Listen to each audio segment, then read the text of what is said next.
What's going on, ladies and gentlemen? How you doing? And welcome to Doppler's Gear Garage.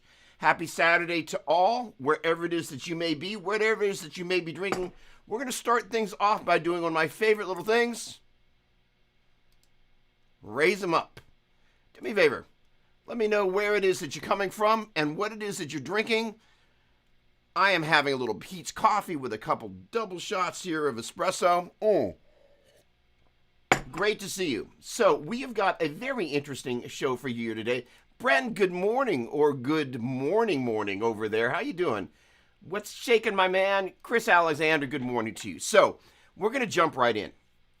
One of the things I have been ruminating on is different things that I can bring to the table here. First of all, I have a couple of new pieces of gear. Sunday now, there you go. So what time is it there, Brenton?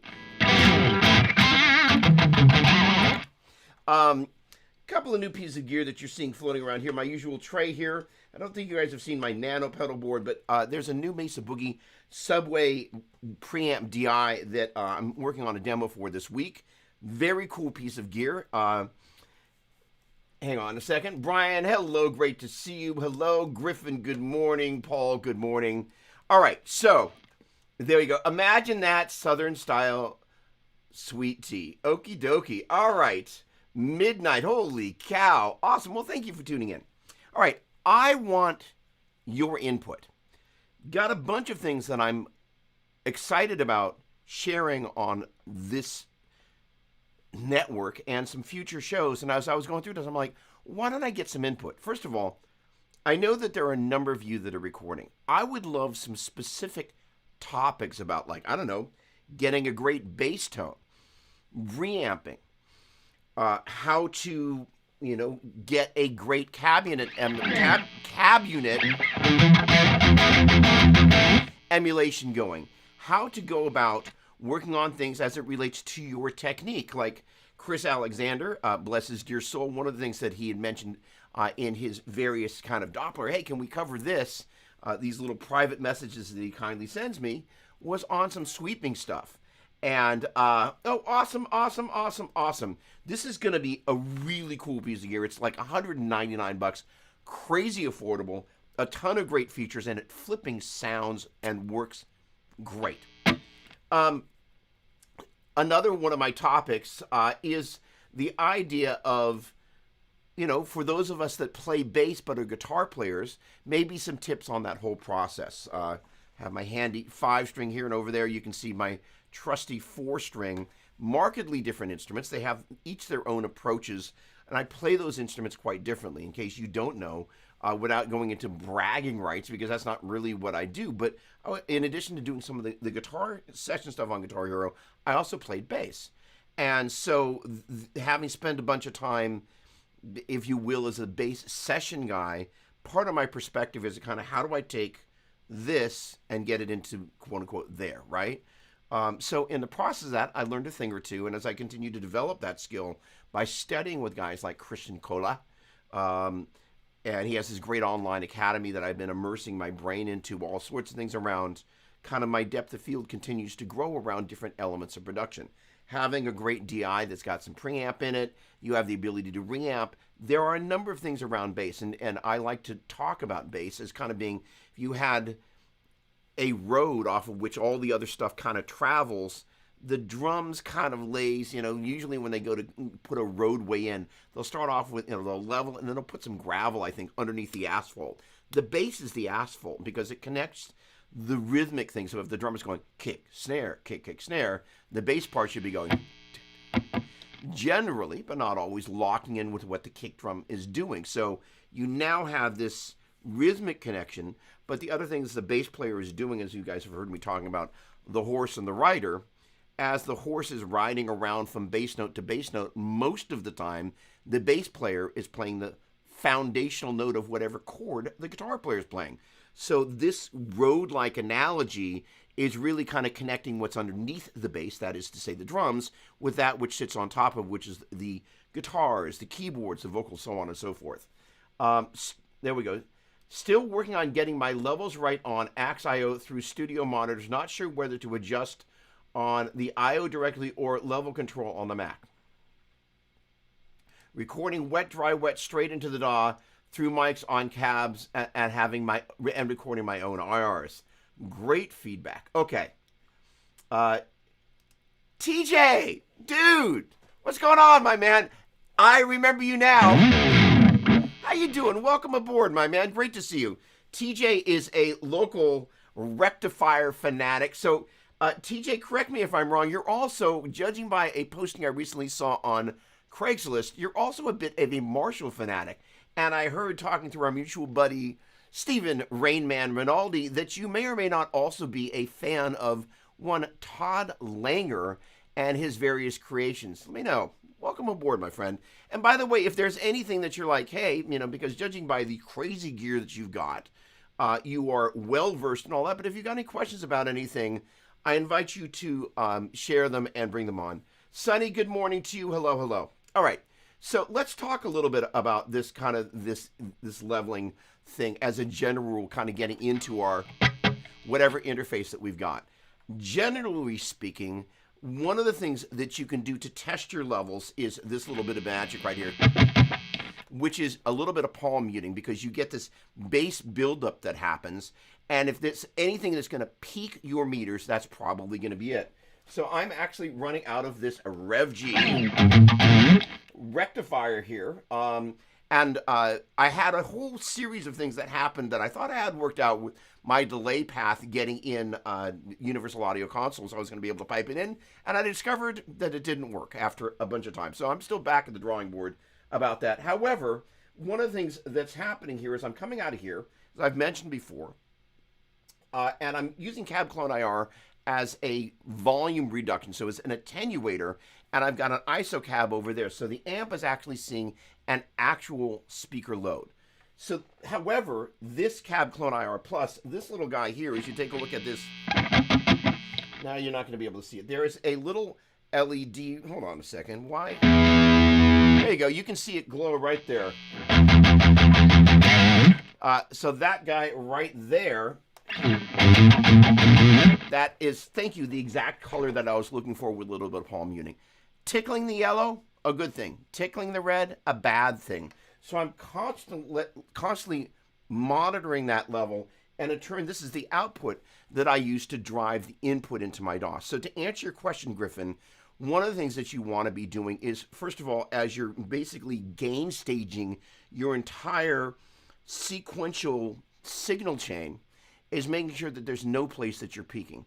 And one of the disadvantages of having too low a level going into your DAW, that is, as you say, your digital audio workstation, as in Pro Tools for me. I'm also checking out Cubase. We're going to come back to that once I make a mental note here talking about that a little bit. Hold on. DGG 26.4/18. So Cubase. Why am I checking out Cubase? So I'm going to make a note of that over here.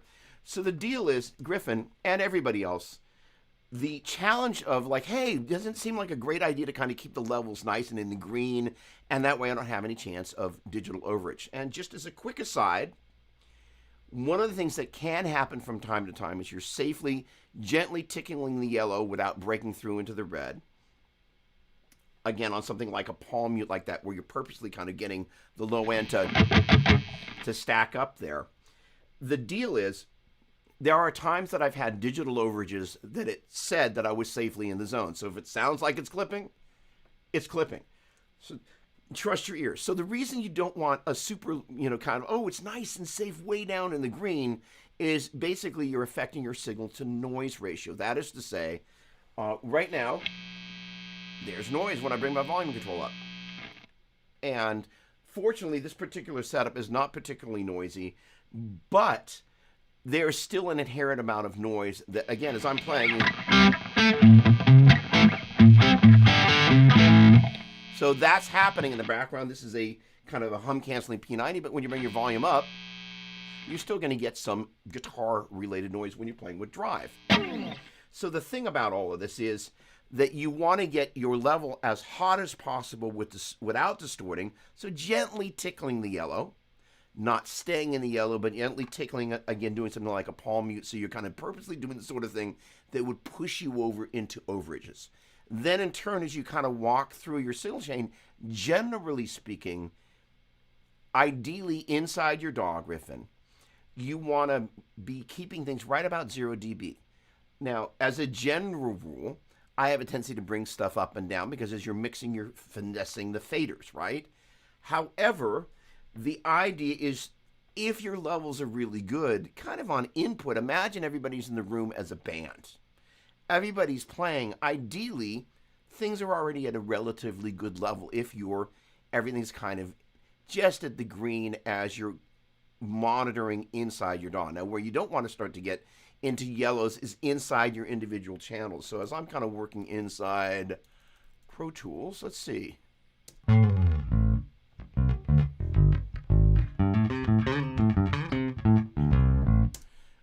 So I'm going to share this screen here like this, not like that, like this. First of all, good morning to everybody. If we haven't met, my name is Doug, and it is a pleasure to be hanging out here with you. Let's not get over into my email. Let's get over into Pro Tools, and we're going to get into our... No, I want to be in the mix window. My bad. Let me get into the mix window. Pro Tools, mix. There we go. All right, so this is actually just kind of one of the demos that I'm working on here. And as you take a look at these two bass tracks here, kind of as I was mentioning, these guys, actually this is a really good example.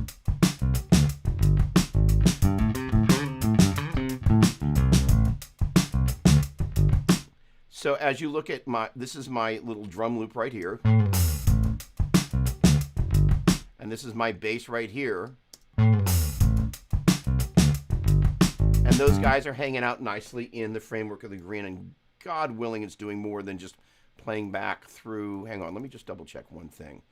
Pro Tools is feeding audio through. Good, you should be hearing that. As well as through my talkback mic, which means it's not an optimal scenario for this. Now, the thing is on the master fader, which normally I get over to the right here, so I'm going to do that now. I have just a little bit of limiting here, which basically when I'm producing something, quote unquote, for sharing on the web, I'm going to set it at -5 dB. And I will purposely sometimes bump this little fader up from here to do this.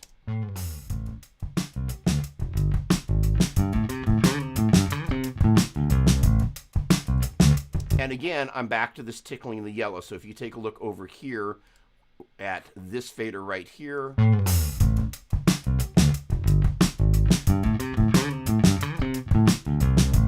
now, ideally, I could have gotten these individual tracks a little hotter, but the idea is, hey, I'm back, to be able to get your levels such that as things are just sitting there at basically 0, nothing super loud, nothing super quiet, and you get a blend between the two.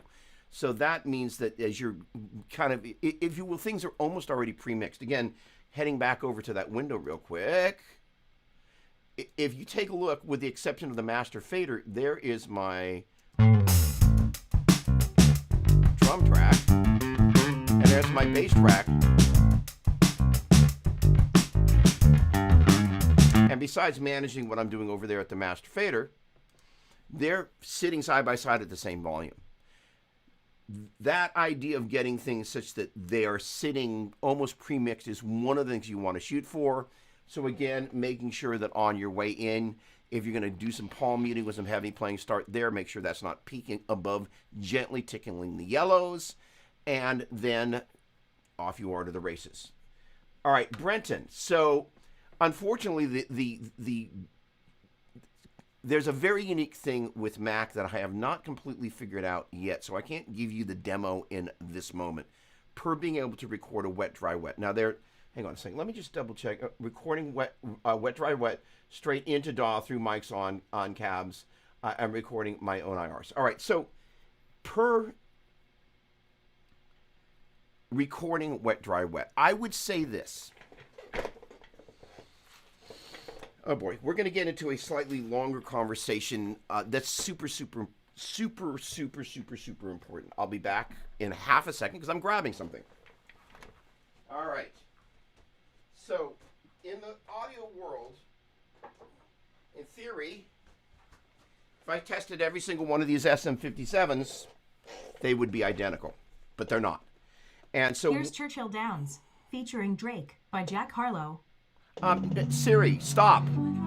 No. What in the world? Sometimes when I sit back and really let... That was strange. All right. As I was saying before, Siri had a freak out moment. Not every SM57 is the same. So this stays in this little plastic bag because it's either a knockoff, or when they were making this microphone, the folks at Shure were having a big fatty on their break. It's wired out of phase. And so all these other SM57s, of which there are many, generally, if you look at the markings on the microphone, these are from the same era, right? They kind of look the same. But if you were to plug them all in, they are not the same. And the idea is finding the microphones that are the most consistent, because if you're going to do a wet, dry, wet setup and record it, it is super, super important to make sure that what you're hearing and what is being captured on the microphones is as, if you will, 3-3. I was going to say 1-1, but it's literally 3-3, such that you're able to, quote unquote, print that image into the digital realm as best you can. So first of all, you don't want to do that with 3 disparate microphones. So one of the things that I'm going to be doing here, I have some devices called Dynamounts, and they're basically mic robots, as some people would describe them. But the idea is I'm going to be testing each one of those 57s, listening for the differences between them. I thought I'd made this genius move a couple of years ago.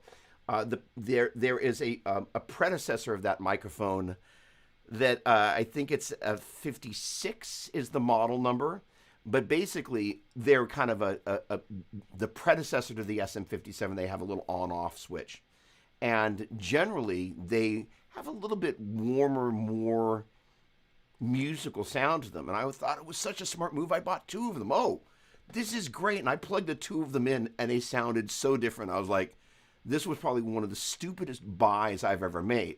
But it was a really important lesson. It's just because of the same model does not necessarily going to mean they're going to be the same. My buddy TJ, as he and I would both know, in the rectifier world, with part drift and time and different tubes and all these things that happen over time, pieces of gear have an original spec with which they left the factory, and then over time they change. The deal is, though, at different production times, different pieces of components are available or not available. So manufacturers go, I need that. So those different 57s may look the same, but they're not. And if you've ever played, I don't know, 20 Strats, no 2 of them sound the same.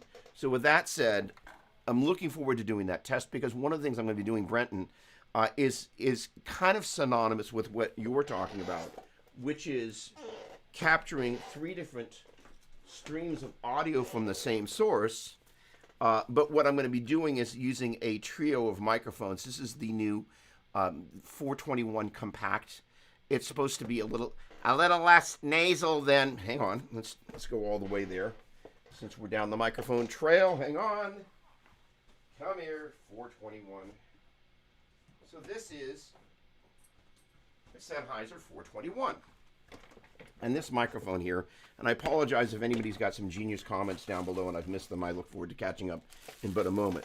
So this is the full-size 421 and the replacement clip, because they always break. But this is, if you happen to see Kirk Hammett playing at the Jeff Beck memorial at Royal Albert Hall, he was using a 421. And this is one of the kind of more popular mics for heavier sounds. However, it's got a kind of a thing like this where there's a nasal quality to it that for an amp like a Mesa Boogie, you lose some of the warmth of the signal. Even if you're doing for something that's high gain, you lose the warmth. So the great thing about these little 421 compact is, first of all, it's one of the cutest microphones ever, much smaller footprint, and it's not quite as in the top end. However, not having had a chance to kind of dive into the recording part of this yet, because there's a video that's in the pipeline around the 90s triple rectifier. It's going to be a deep dive going way in, and one of the things I'm going to be doing is taking myself to task on all these things I've been studying about microphones and guitar production.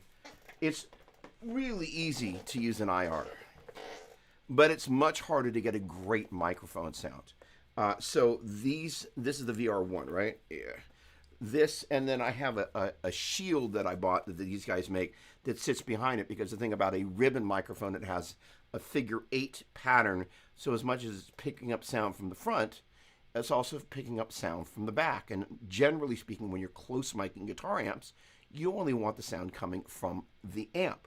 So the idea is being able to block the sound that's reverberating around the room and making its way back into the microphone, which creates, we'll call it sonic distraction. You might not hear it, but it's one of those things that prevents you from getting as clear an image of what's coming out of the front of the amp when you're diluting that to whatever extent around the volume of the amplifier filling the space around it and being picked up from the back of the microphone.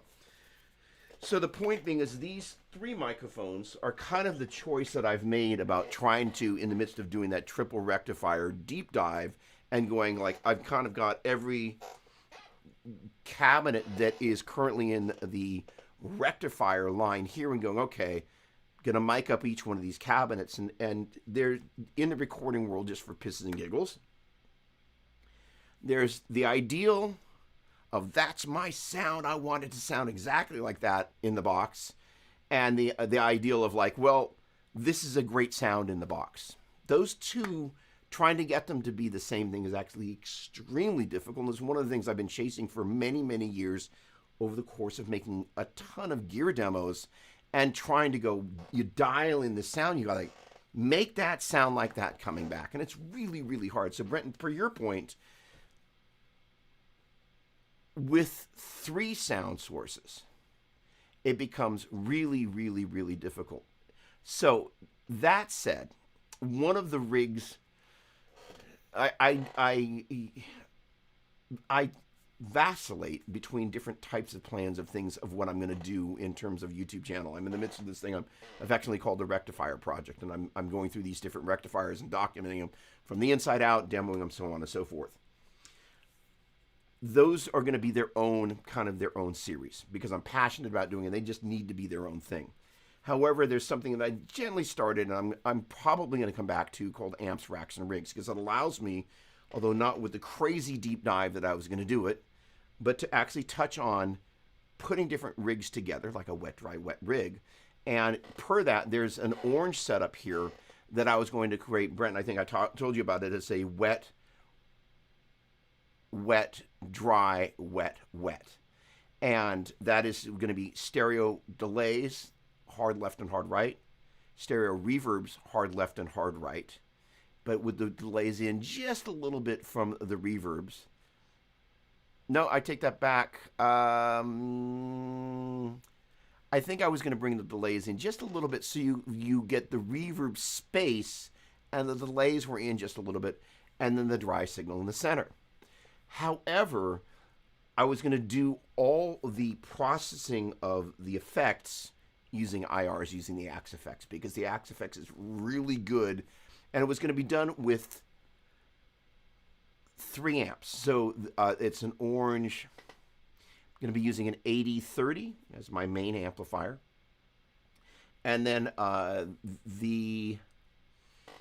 do you call it? It's the Rocker 32, which is a stereo power amplifier, mono preamp stereo power amp. So basically, I was going to come out of the main amplifier into the Axe Effects, create all my effect splits, and then pipe those out into the stereo inputs. The jacks are on the underside of the chassis of the Rocker 32s, and in turn, that's how I was going to play it back in the room, but I was going to use IRs going into the DAW because it makes it much, much, much more manageable.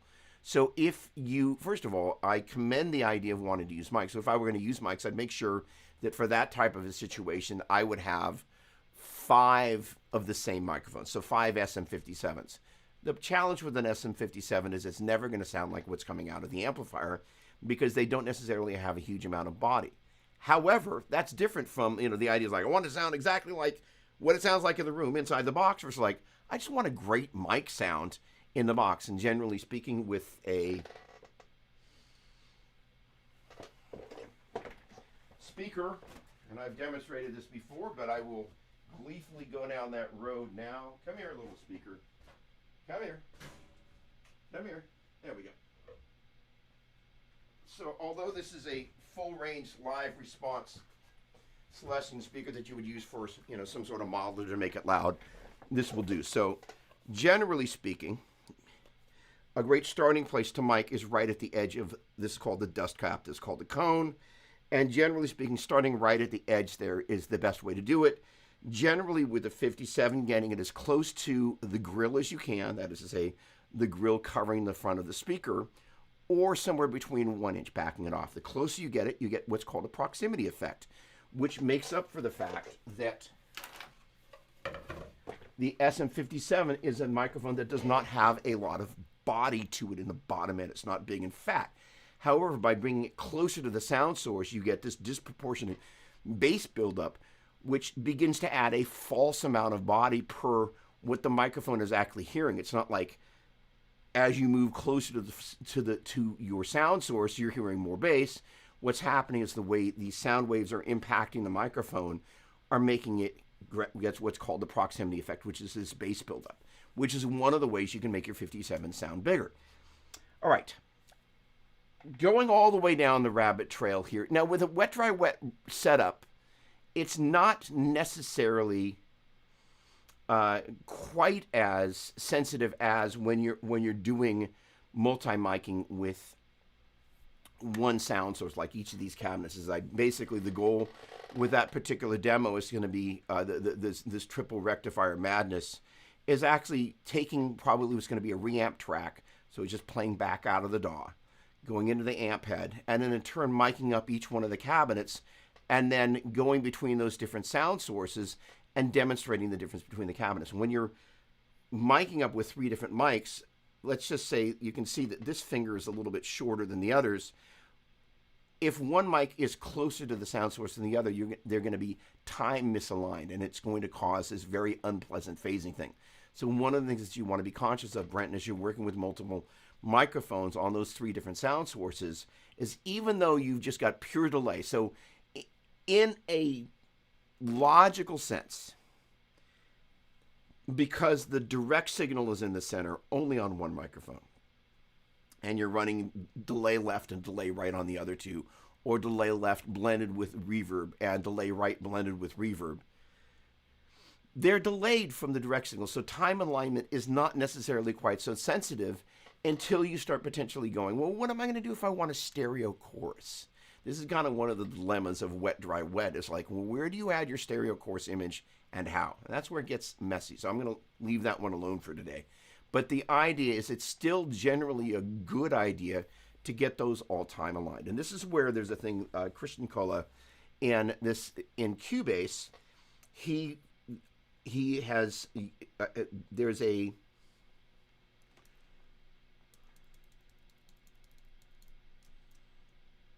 there we go. Now this is Tweakerville, but for those of us that care to go Tweakerville, let me go into Cubase here. Let me get into the right window. Hold on, let me see, what are you called? What are you called, Cubase? What pain are you? Audio settings, okay. In the audio settings window, first of all, I can see somebody just jumped on. Hello, welcome, I'm Doug. If we haven't met, nice to meet you. Okay, in this window here, there we go. Down on the bottom there, you're going to see adjust. Come on, computer's going a little slow. Adjust for record latency. And I have yet to test this and double check. But basically what it allows you to do is as if it's doing the same thing that Christian does in his demos per channel, what it enables you to do is adjust in terms of samples. And I'm clicking up and down in case you can't see that little microphonically small or I guess it's not microphonically small, microscopically small. I'm adjusting the number of samples that offset is there. And in theory, you can see that there's well, maybe you can't see that there's a channel selected. But in theory, that applies on each channel as you're inside there. And so the whole thing about that is it allows you, even if you kind of, it looks like the front of the microphones are perfectly aligned, it allows you inside Cubase to be able to adjust that. And that's something in ooh, I've got a lag. Okay, I'm going to close up Pro Tools here and get rid of some of my RAM gobbling stuff because I can see I've gotten jerky. Come on, you. Give me just a moment. Saving you. Quitting you. Thank you. All right, let me get over into... All right, thank you. Let me go over into Photoshop, which is another memory hog, and quitting that. And that will hopefully buy us some RAM. Somebody asked last week about, computers and different applications. There are things... There we go. All right. There are applications that are RAM hogs. Generally, when you're recording, close them. And if you're live streaming, definitely close them. All right. So, Brenton, we went way down the rabbit hole, but those are really important things. Even if, you're trying to get a stereo image, those are important things. Good morning, Speedwagoner. Great to see you.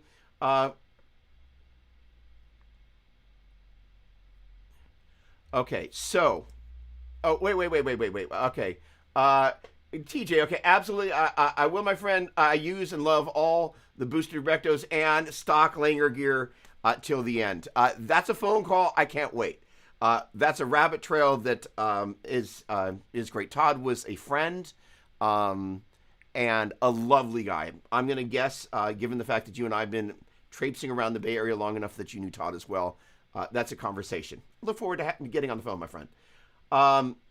So do you still get popping out of your sub during recording, monitoring, or is that a level problem? That is absolutely a level problem, but I'm really glad you brought that up. So first of all, let's talk about subwoofers. I have gone back and forth about over the years as to whether I would choose to add a sub or not, and I have opted not to, and especially given the world we live in today. Most people, and so, Melissa asked me the other day, because I'm working on this bass demo for the Subway DI preamp, and I was saying, I'm really excited about this. I actually really enjoyed doing bass demos because there is I did a bunch of them for Orange, so I kind of learned a bunch of the ways how you make bass sound good in a video, which is, once you kind of learn how to do it, you just kind of figure out which frequencies you're going for, which, by the way, are the same frequencies that I'm doing gear demos, and honestly, when I'm doing album type of stuff anyway, it's just, it has to sound good everywhere. Back in the day, you would pop a cassette into your car stereo, and your car stereo was your iPhone. But your iPhone, hey, Melissa, there she is my car stereo now. So what's great about it is there's some bass, but not a ton of bass. So if I were to be mixing with a subwoofer and playing back audio on a device that I know virtually never has a subwoofer, unless you're piping this into somewhere else, the idea of adding a subwoofer, especially today, is something that I would not do. So, however, one of the things about having a sub in the mix, and again, I'm not a guy that does rap. If I did rap, my perspective might be different because I would need to hear that 808 sort of stuff. And my guess is being able to mix that audio for that style without a sub would be challenging. But I'm speaking out of my depth in that area. However, the idea, if you're getting popping and weird stuff, that's indicative of a couple of things happening. So, first of all, you're using Axe.io. What's your signal chain, Griffin? So tell me, what are you doing? Is a guitar, everything, put it down in the chat of everything you're doing as you're running through there. All right, so I think I said hello, but just, what, better extra safe than sorry. Good morning, Speedwagoner. Good morning, Eric. All right, I think I've already hit Griffin. Okay, good, good, good, good. Albert, hey, what's going on? Oh, thank you very much. Good, good, good, good. Bass tone. So sorry. Just to briefly circle back, this is your device. If you want to go, how does my mix translate? So Griffin, to your point, your subwoofer, I would generally, if you said, hey, Doug, do you think it's a good idea to mix with a sub? I would say if you're not doing music where you got all this crazy kick drum 808 kind of rap type of stuff, for rock, I would generally suggest starting without one. Noting that, again, so many people are listening to music on a device like this, your reference point as you're mixing that stuff, unless you have a really tuned ear of knowing how much you want to tickle the sub, I would say that you're making it more complicated than you need to. The other thing about low audio is if you think about being outside a nightclub, all you hear is the bass. So those waves are long. So the space that you're in needs to have the right collection of reflection and absorption. And it means that, when you listen to the clap here, you're going to hear a little bit of reverberation. When I clap hard again, listen there, you'll hear a little bit of space in the room. But it's not a huge amount of ambience, but it's not totally dry. And the combination of that is managed by absorption and reflection. So there are panels on the wall. Back there you can see the absorption kind of things that are literally glued to the cement there, because cement is a highly reflective surface. And so the idea, those are placed in strategic places, thanks to my friends at Orlex, and enabled me to take a room that sounded terrible. We put some industrial style carpet on the floor, on top of the concrete floor. That solved a huge amount of the problem. There was a very kind of a high, kind of a nasally unpleasant room reflection that was one of the worst sounds ever. I was really freaked out when we started redoing this room from a rat-infested garage into a rat-infested garage. But the point being is that this room actually, to my ear, has a really nice sound. So the idea is a sub, because of those long waves, and generally speaking, subs have a tendency to introduce a greater amount of low end than most people are going to hear when they play it back, which means you've now also introduced that into your room environment as you're mixing. And the room, and Sonia talked about this the other day, the room influences what you're hearing. And just for piss and giggles, you want to set up your monitors in this isosceles triangle that, equidistant 60 degrees? What the heck? Where is isosceles triangle? 60? Right? So the idea is that this triangle, the distance between the monitors themselves and my ears, it's this triangle. And so the idea is that means you're kind of in that sweet spot.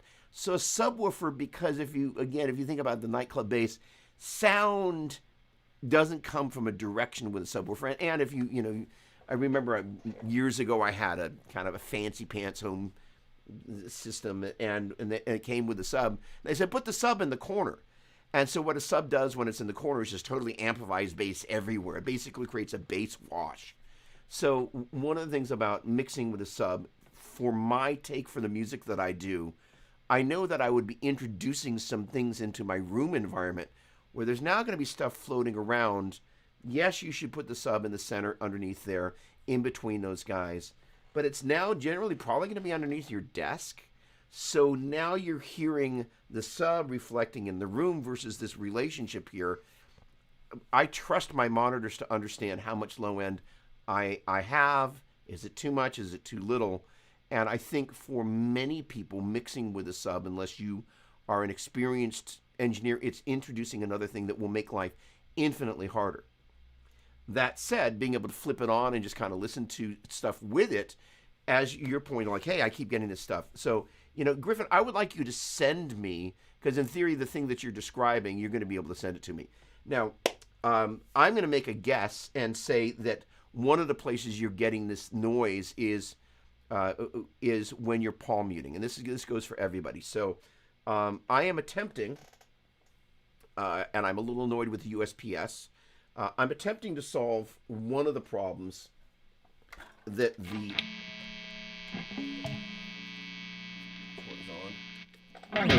B flat. It's actually being relatively good today.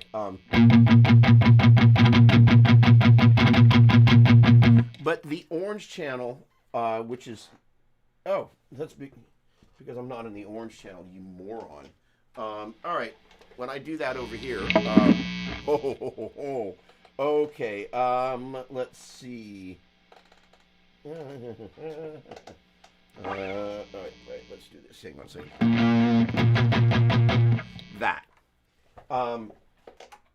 That right there.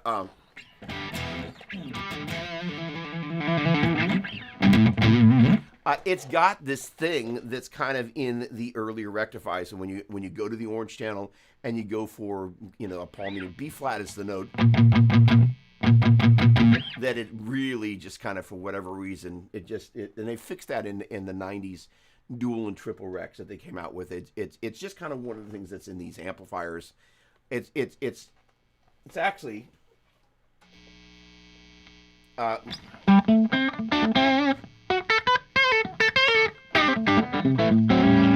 it's one of my favorite sounding channels. If you're into the classic rock thing,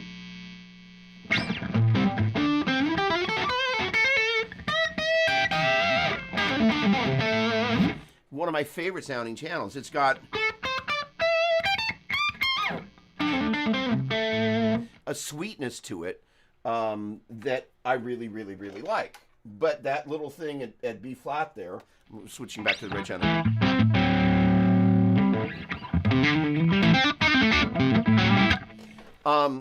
that it's just kind of in there. So one of the things is that there is a guy named Andy Sneap, and Griffin, I'm getting to your point. And for many of you, if you go to Palm Meet, you're like, not only do I see this spike in level, but I hear happening. And I talked about this last week. But there's a guy named Andy Sneap, producer engineer in the UK, as I recall. And what he did, and he shared it on a forum, is he used a compressor. Come on, get in there. Behave. Oh, I see. Hang on.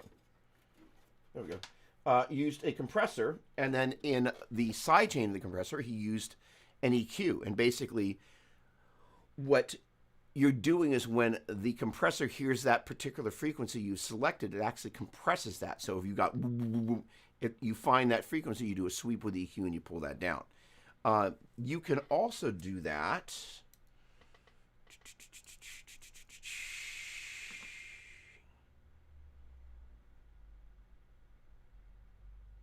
Here.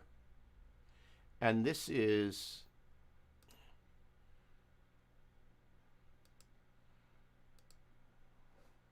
no, I want this one. There we go. Now this is, we have two different instances here. Let's go with this one. And this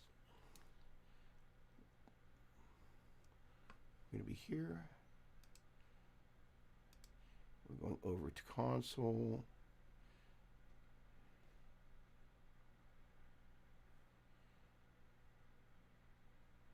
I think it's insert 2 is what we're looking for. No, sorry, my bad. Insert 1. There we go.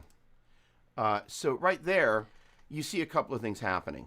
One is I've got what's called a high-pass filter, so that blue area to the left just rolled a bunch of that information out of the bottom there that nobody wants. And in turn, I've selected 3 different frequencies. Normally, and I've gone to an extreme to try and remove that thing in this particular channel. But the idea is that I'm going to make an adjustment because I've got this saved as a preset. No, I don't. Hang on a second here.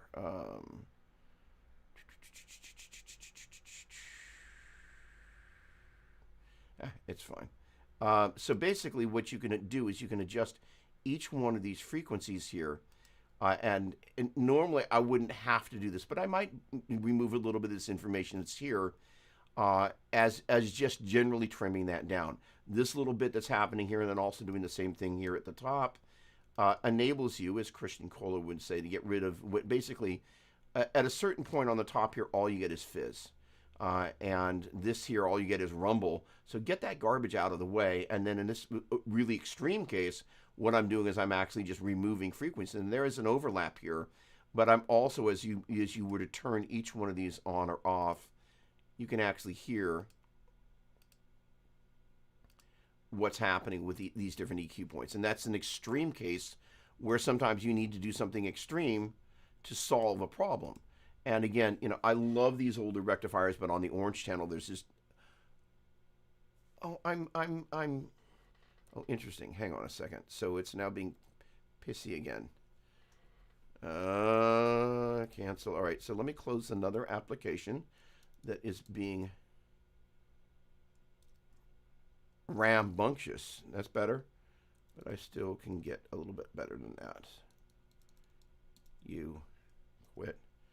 All right, that's better. All right, so all that to say is that on the way into your DAW, you can utilize some gentle filtering, or kind of one of the great things about this particular guy here, and I should be able to, I wonder if I can drag in a Photoshop document here. Hang on a second.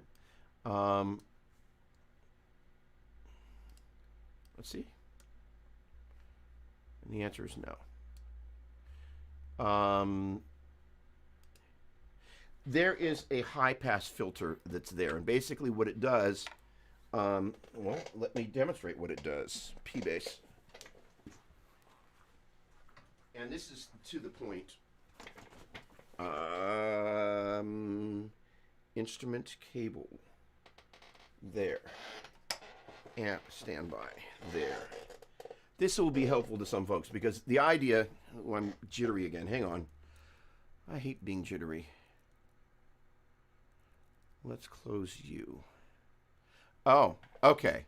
Actually, this is a great example. Hang on a second. So I'm going to pull up a screen grab from a recent fluff video. So the ever famous Ryan, let's see, I'm looking for preview. There we go. I'm looking for, what do you call it? Is that going to be it? Yeah. No. That's my buddy's dog. Okay, hang on a second. All right, hang on a second. What entitled to? There we go. So that is a screenshot from a recent fluff video. And what Ryan actually did that was really, really cool was this is the filter that he has going on the guitars. And if you look at this, it's not, although I was killing certain frequencies that are kind of problem frequencies on that orange channel of the older rectifiers, doing that particular palm muting thing. Here, what he's done is, as I mentioned, you've got a low pass filter, a high pass filter. That means from the left to right, you're seeing that the rumbly stuff in the bottom has been cut out. And on the far right, the noisy stuff on the top that can be fizzly and not very musical is cut out. And then he's picked a couple of EQ points where he's just brought things down to just tame certain frequencies. This is a super, super important strategy because what you're doing is every time I do sharing like that, it gets very annoyed with me. So my apologies for let me close this application. Go bye-bye. That's a little better. Okay, so every time you, there are times on the way into the DAW, like I demonstrated with the plugin there, sometimes it's just nice to put a little filter on the way in, such that you're basically prepping stuff that's there. On this DI here, there is a high-pass filter, and a high-pass filter means the highs pass through. So it's a filter, and only the highs pass through the filter, and you can choose where the cutoff point from low to high is as you begin to engage that. And I'm not going to bother wasting your time with an example that I can do on guitar, but basically, and as you begin to engage further that high pass filter, you get less of that. And so one of the things is to your point, Griffin, I would suggest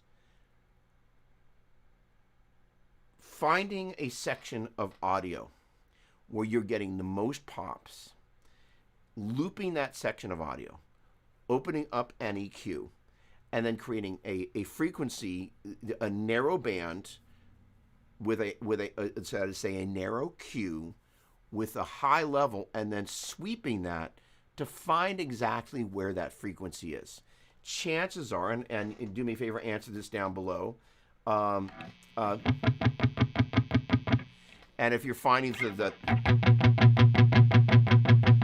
that bit of business is where, you described it as a pop. So I want you to kind of, if you can, go into greater detail about what that sound is, and then send me a little slice of that. But the idea is to being able to identify, sometimes they're just resonant frequencies like that, B flat in particular. So the idea is being able to find where, and sometimes it's not actually the note that you're playing, but it's just this resonant frequency that just gets excited. In the old Marshall cabinets, it's not older Marshall cabinets. When I used to play Marshall cabinets, there is, unlike the boogie cabinets, where because of the way the cabinets are made, they have a tendency to have less of these frequencies that happen in the lower mids. And those frequencies are a combination of things, but quite often it's a standing wave inside the cabinet, and the cabinet becoming a transducer to that wave, and you just hear this summing of that particular frequency getting overly excited. So if you're miking a cabinet, and this is what happened when I was in my old teaching studio, as I was palming it, I'm like, wow, I've got this thing. And I thought, well, look, if you got a bass that goes from plucking to thumping, all of a sudden you got this extra bass coming that's in there. So what if I just gently find a way of using a compressor and then using an EQ, and when that particular frequency of the gets predominant or shows up, compressing on that frequency to make it go away. And lo and behold, it worked. It was pure desperation, but it worked. So the same sort of thing you can do, rather than just EQing that frequency out, is finding places inside your program as you're going, your timeline's going to go like this, where you're actually using what is Christian Cola, my audio guru these days, if you will. He would use what he would call dynamic EQ, which is another synonymous way of describing multiband compression. And the idea is kind of finding the frequencies that at certain times they're just beginning to be too much. So let's say you're quadruple tracking guitars, and then you've got this, you're palm muting, and all of a sudden it's like times 4, and you're like, as Christian likes to say, and I love the way he uses this word, it creates too much energy in the track. He's not saying it sounds like crap. He's saying it's just too much energy. It's taking away from the other things that are going on there. And so the idea is using a compressor that has EQ points that you can either boost or compress on those particular points. And I should say, boost or compress on those particular EQ points. And it enables a couple of things to happen. One of the things that, as long as I'm going down the rabbit trail, and I hope I'm not revealing a trade secret because it's in part of the course, but it's important. One of the things that Christian talks about, boy, I've got this lag. Hang on a second. I wonder if I'm getting that visually, my guess is, that's so annoying. Hold on a second. Closing more applications. Okay, you. Okay. You.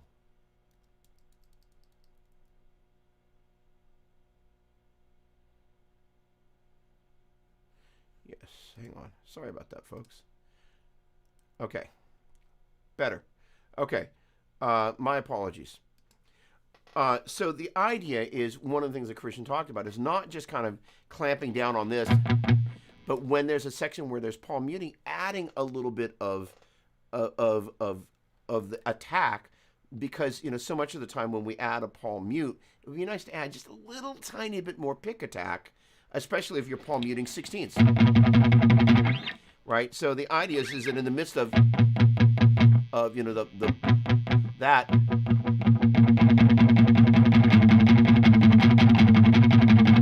adding just a little tiny bit more of the pick attack adds a little bit more definition. You don't want to lose the throatiness, if you will, of the palm muting, because that's kind of the point. However, adding a little bit more pick attack to the top. So the great thing is you can actually in Pro Q, which is pretty much what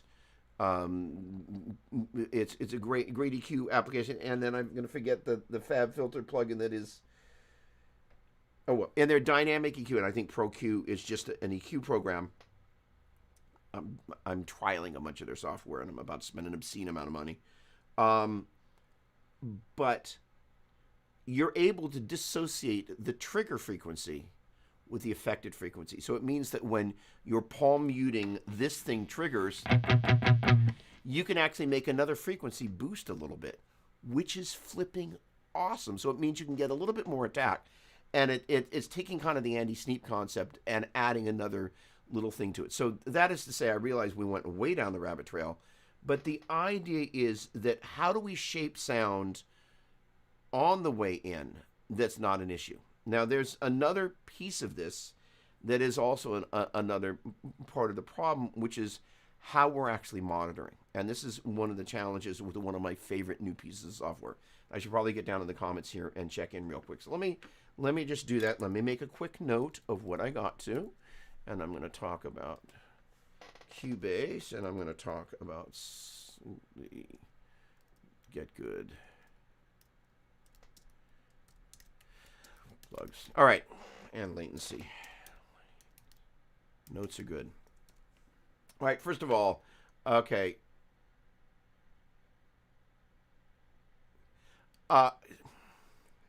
Okay, so for those of you who can't read that, I don't know about you, but the last concert I've gone to, the sound guys seem to have lost it.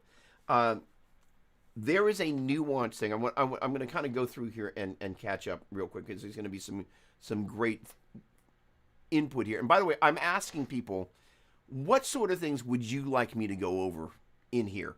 And you can be as granular, this, blah, blah, blah, or like, hey, you know, how to get a great bass tone when I'm recording, which is kind of pretty wide open. I'm open to it all. I want it all. Would love your input and feedback. So one of the things about these different venues, and I went and saw Visatch, and I happened to be in a place, or Satch Vi rather, and they were phenomenal. Just out of this world. I'm not even going to bother just going into how, like, you know, it was phenomenal. But where I sat was a spot where the subs were really loud. And so you know, quite often if you think about your average venue, you've got the sound reinforcement quite often filling most or all of the venue. So if you're too close to that sound reinforcement, life gets strange. So it was one of the slight drags about where the amazing seats I was hearing a lot of PA, more PA than I wanted to hear. And it was really, for where I was too loud. But that's no fault of anybody's. You've got to kind of make it such that as you fill the venue, you've got to have enough SPL, sound pressure level, to fill the venue to get a mix throughout the entire size of the venue. It's like, you know, that is to say, if I turn this guy up, plugged in one of those cabinets, and I put you at the end of my driveway, and I put you right next to the speaker, you're going to find the speaker is really loud. So there's a bit of that. So there's the where you are in the venue. And then there's the fact that some of the sound guys just mix crazy loud. And some of the sound guys have enough hearing loss sometimes that their mixes are a little high-end heavy. So you know, it's an interesting thing, because I am painfully sensitive to, you know, kind of my listening environment when I go to a concert. And I always travel with, no, it's not Coke, smart ass, earplugs. They're always with me, just in case I need to have. So basically, the majority of them, I'm kind of gently pulling them in and out. They're half in, they're half out. Just because, one, not so much for the hearing protection, but it's so loud, it's like I actually sometimes hear better with a little bit of protection in, but then the guitar solos or whatever is like, oh, I want to hear that better. And also is a great way to defend against being too close to the subs. So I would encourage you, if possible, walk around the room a little bit and see, is it really in fact just a crap mix? And sometimes it's a crap venue. And I remember seeing Slash at a venue in San Francisco, and he pulled out one of his guitars, and everything that sounded great until he played that guitar, and that guitar just was not sliding Slash. Front of house was just rip your head off bright. I'm like, I don't think if he was hearing that, that's what he's going for. Conversely, I remember seeing Def Leppard at a giant, outdoor arena, not Candlestick Park, downtown park in San Francisco, whatever the heck, it's an outdoor venue. And Vivian Campbell pulled out this one Les Paul, as I recall, it was with P90s, and he goes into the solo, and it's one of the best live tones I've heard anywhere. It was this giant outdoor venue, and I was like, wow. The funny thing is, I had a conversation with somebody else about that tour, and we both were like, oh, it was Maddie, John Petrucci's tech. I probably shouldn't be sharing that, but I was like, man, I saw Def Leppard and that solo. He's like, oh, dude. So we had this whole comment about there's a thing, the right guitar with the right pickups and the right song with the right dynamics with the right tone. When it translates, it's amazing. So the PA does have the ability to make the guitar great in a large sounding venue. And I will say that Def Leppard mix was phenomenal. But in particular, sometimes there'll be a guitar, and on stage it would be very hard to tell. But in the venue with all the reverberation, all of stuff, it's just like the heavens open and there's that magic tone. And of course, because you're on stage, you'll never know, never really realize that. But it was one of those things where it's just like, wow. All right, there's a conversation about bass here. By the way, a short scale bass is as an option. The bass player finds a regular neck. So that is a great comment. So I'm going to go down. I'm going to take the bait there. I like short scale basses. I do not love short scale basses. I find, and I know somebody's going to probably roast me for saying it, I find that short scale basses lack the bass resonance that I'm looking for. And I'm also going to, I think I probably said this last time. Oh, okay. Hang on. Awesome. And yes, first of all, Pete was great, did a great job. And the show was phenomenal. All right, I took the bait. Amazing. If that show hasn't come to your town yet, but is coming through, just go. Just go. All right, so back to short and medium scale basses. I find that they just don't seem to have the bass. So enough bass for my taste of, again, sitting. The bass is the roadway upon which everything else travels. You want to have enough there. And as I think I mentioned last week, kind of my magic frequency when I'm trying to make bass a little bit more present to just gently boost on the mix side of things is 80 hertz. It just kind of makes the bass kind of go, here I am. And, it's an interesting thing about just the concept of, and actually this will be helpful, Griffin, if you're still here. The idea is, and you'll hear people talk about using EQ. Ideally, you want to use as little EQ as is possible. But being able to sometimes make something a little bit more presence and let it live in its own little space is a really good idea. Musical instruments. Dream Theater is a great example of a bunch of brilliant musicians who really know what they're doing, who know how to build a sound together, but sonically they're not driving in each other's lanes. Because there's so much musical information. John's playing extended range instruments, 5 and 6 string bass. I mean, there's all sorts of information happening, and keys, right? And there's a vocalist. Like instrumental music, there's not a vocalist to deal with an ensemble like that, where there's all this stuff going on. Everybody kind of knowing how to make their instruments fit together is part of what makes Dream Theater great.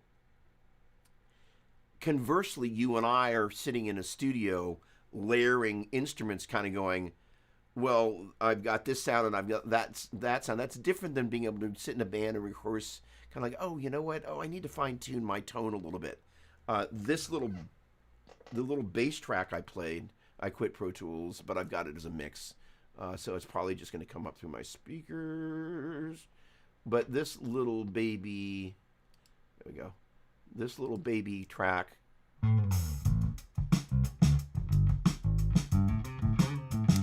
The EQ that I did here was completely designed to wrap around the drum sound. Again, I kind of made the analogy, in case you weren't here a little earlier, that if you're going to build a road, you flatten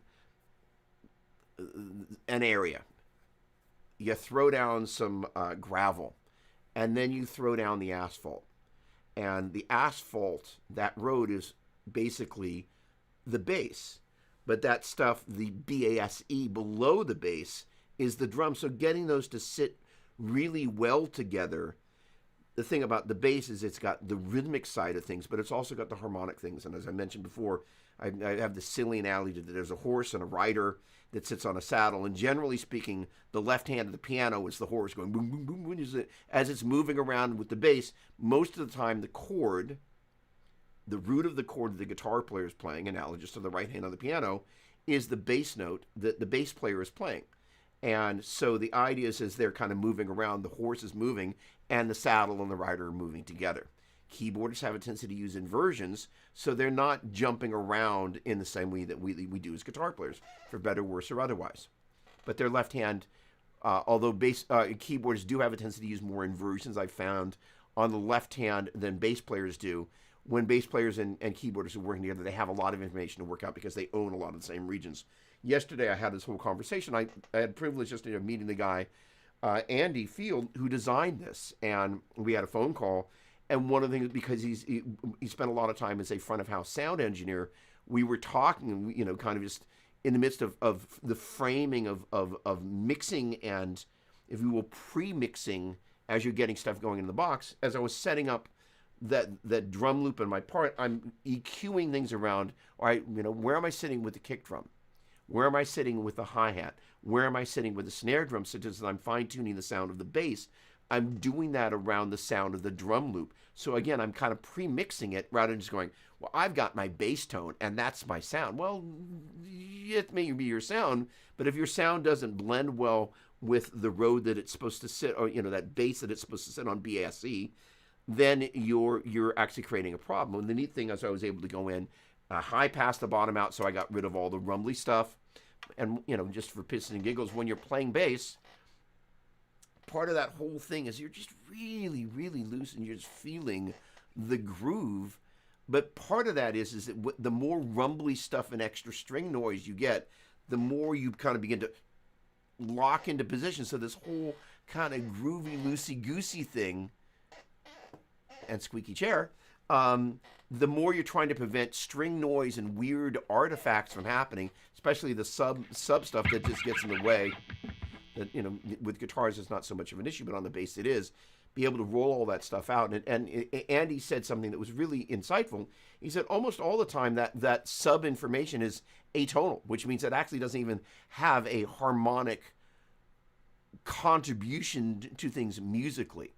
So I thought that was very insightful. But his whole point was, we as we were talking about, is one of the things he talked about was the left hand of the keyboardist and the bass player, and if for any of you that have played at church or play at church, one of the things is that you get a whole range of different types of keyboards. Some who are very used to playing with bass players, and others who come from a classical background. So the idea that their left hand and the bass player are bumping into each other, butting heads, over the course of each song. If you're not aware of that, you don't know to listen for it, right? All that to say is that this interplay between the instruments, being conscious of how they're blending together when you're working on your own layering one instrument after the other, being conscious of kind of what you need to do to kind of make the instruments blend well together is super important. On the flip side, I've been buying and trialing a bunch of different software, but I bought a bunch of different drum software, a bunch of the Get Good Drums things, and one of the packages that I bought was a new metal kit, and in particular, the snare drum on that particular kit is a lower sounding snare drum than I usually go for. But I really enjoyed a bunch of things about the kit. But when I actually started to do a demo using it, I'm just like, to be perfectly honest, not to disparage the program, because there's a bunch of the get good stuff that I absolutely love, but for trying to demo a dual rec, the dual rec and or a triple rec, where that the snare drum and the guitar lived, they were kind of hanging out in the same lane. I'm like, I kind of hated it, the snare drum.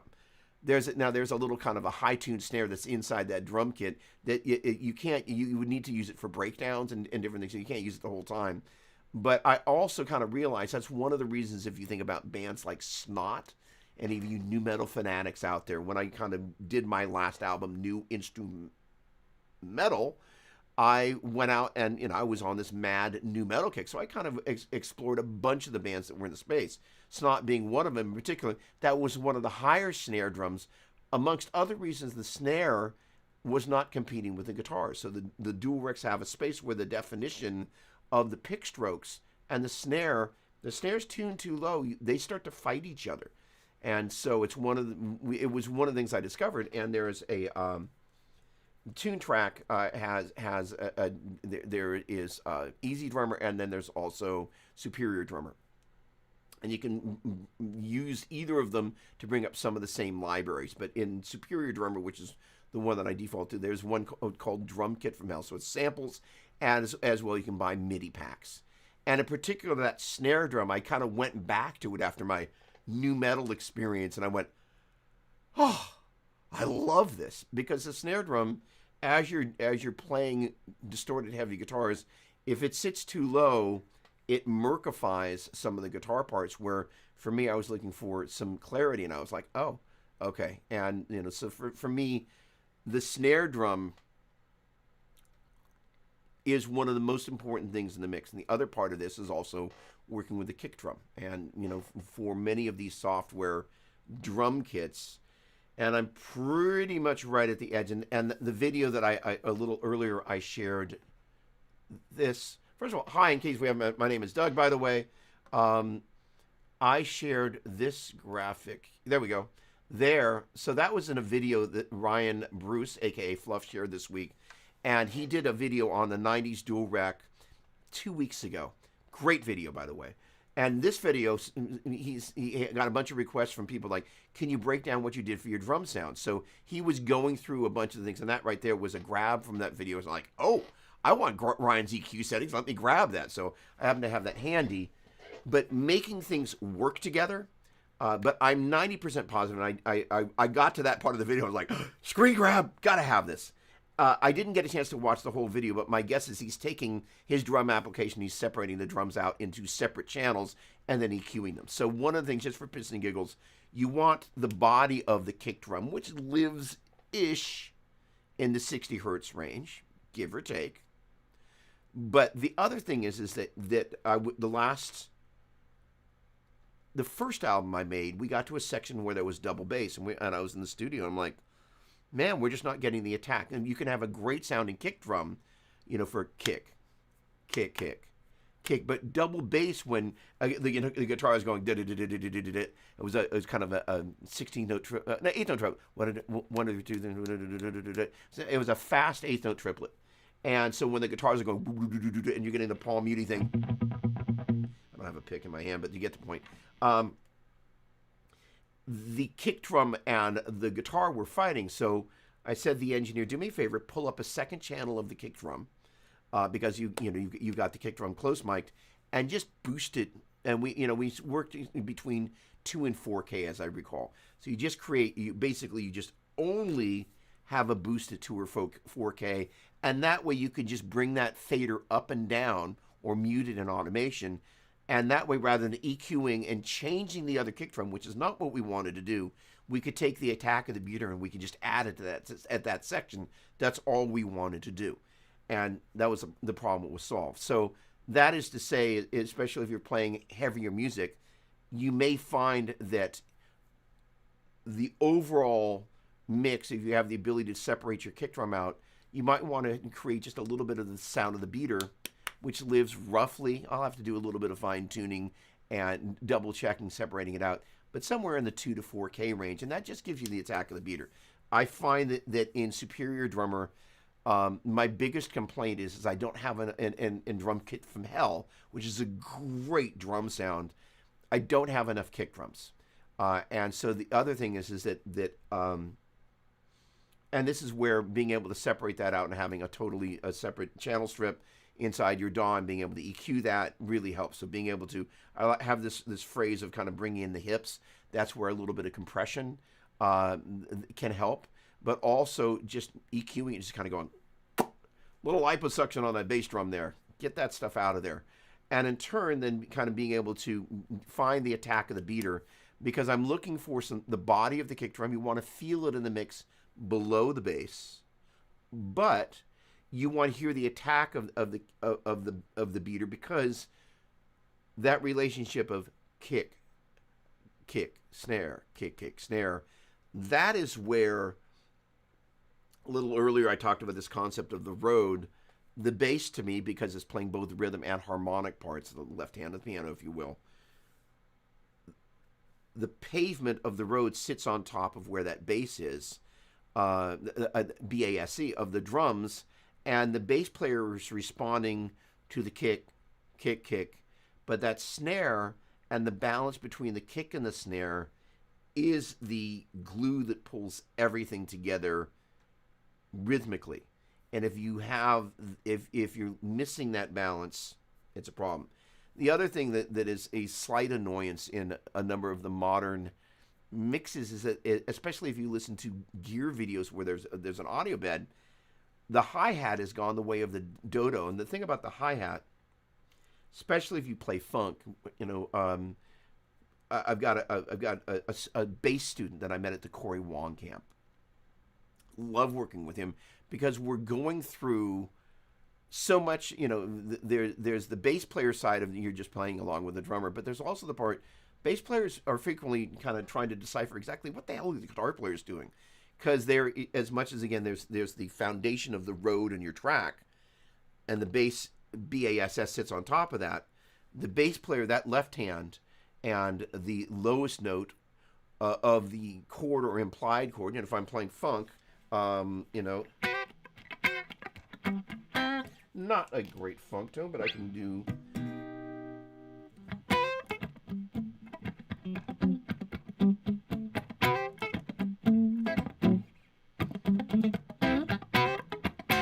So I'm playing a flat 3, flat 7, and a flat 3, adding a natural 6.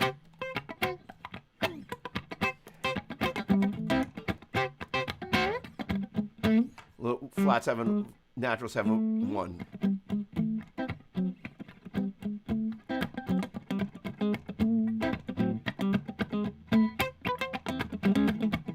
So if I and the bass player are unable to have a conversation there,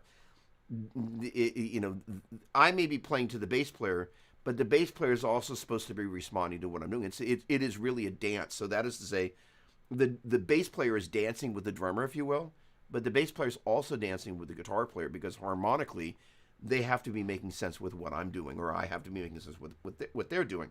So for a bass player to understand what's happening chordally and rhythmically, we've been having this great conversation around working through it. And one of the things that I want to go through here, and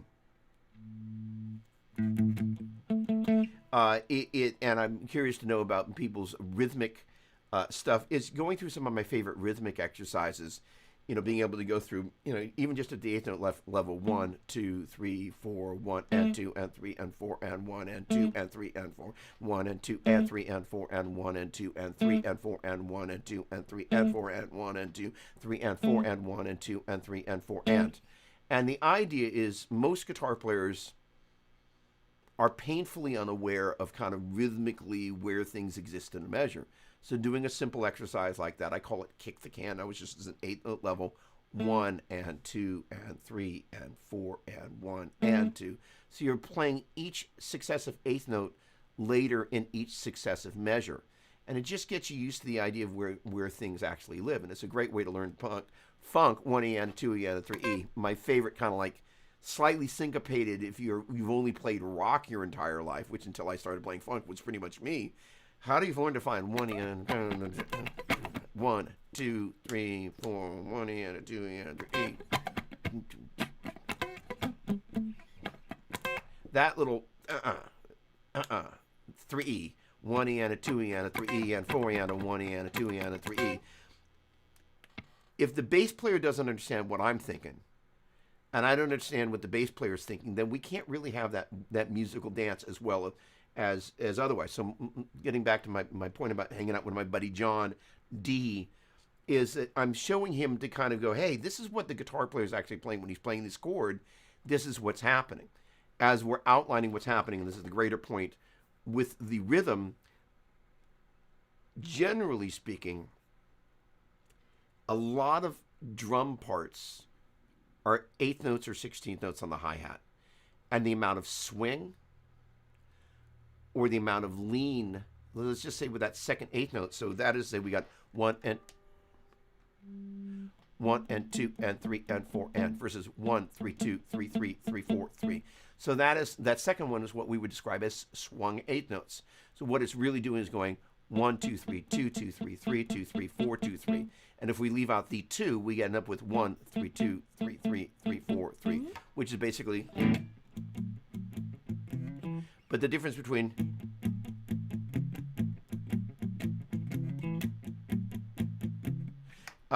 and taking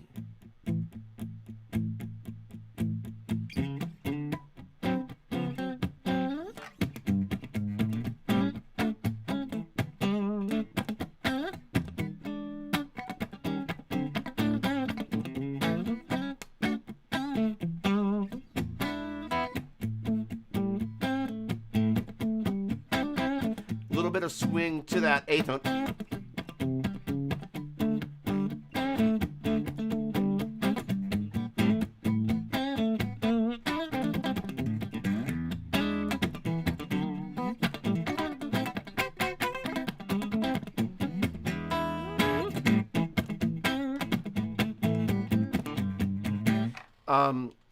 And I stumbled onto a guy named Dwayne Betts, and he's, I think he's probably Dickie's son. And I found this track of his, heading,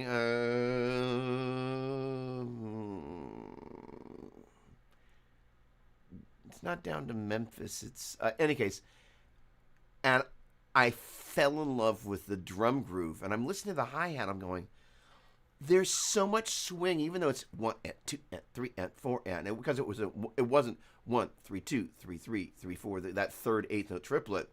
But I was listening to all of that, and then I went back and listened to a bunch of Allman Brothers. I'm going, oh, I get it. Even when it's just 8th notes, there's so much swing in what they're doing, even though it's not. Come on.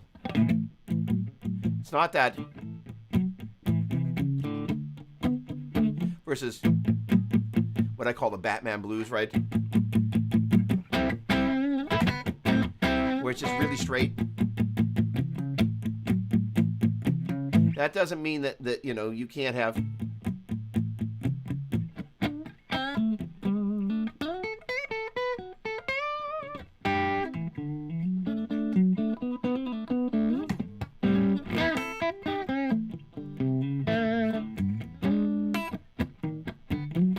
Kind of swing on the back or hang out on the back side of that when it's still tight, but when everything's kind of got that swing bounce inside there, it's a very unique thing. And I was immediately taken about the way they were interpreting it, because what kind of as I'm kind of going on the orange channel on these amps, and I know I'm going to have a level issue here. Hang on a second.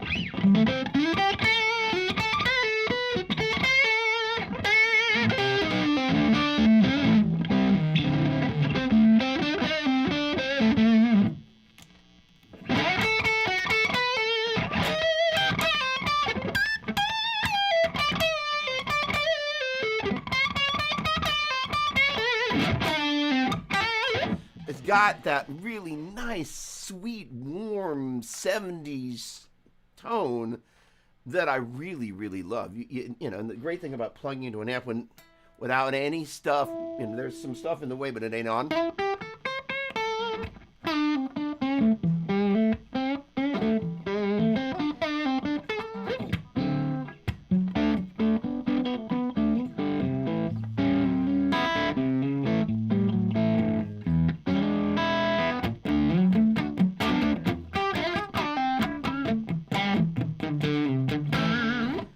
So all that to say is I went back and listened to Allman Brothers and Dwayne Bez was like, how the hell am I going to program that? So I started on a kind of a look, and there is a Get Good Drums kind of a classic rock bundle. So I'm kind of been poking around in there.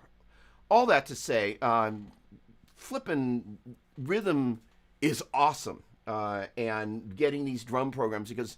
And feedback welcome, by the way. And I'm still attempting to scroll through the comments here, not getting very far. But I'd be very curious how many of you actually play with an actual drummer and how many of you are, like myself, spending the majority of your time trying to create something that sounds and feels musical, but working with MIDI drums playing through the equivalent of some sample playing drum application. It's a thing. Chances are it would probably be really cool to walk through some of that stuff here. So, all right, let me attempt to get caught up. Levi is awesome. What's going on, Wesley? How you doing, my man? And yes, there have been a bunch of people with Jason that have been great contributors. TJ, awesome, awesome, awesome. Thank you. Much appreciated. Again, we got a phone call if you're still here. All right. I'm going to try and rectify the situation. Rectify series, and you thought, oh, awesome. So I am in process. Sorry, there we go.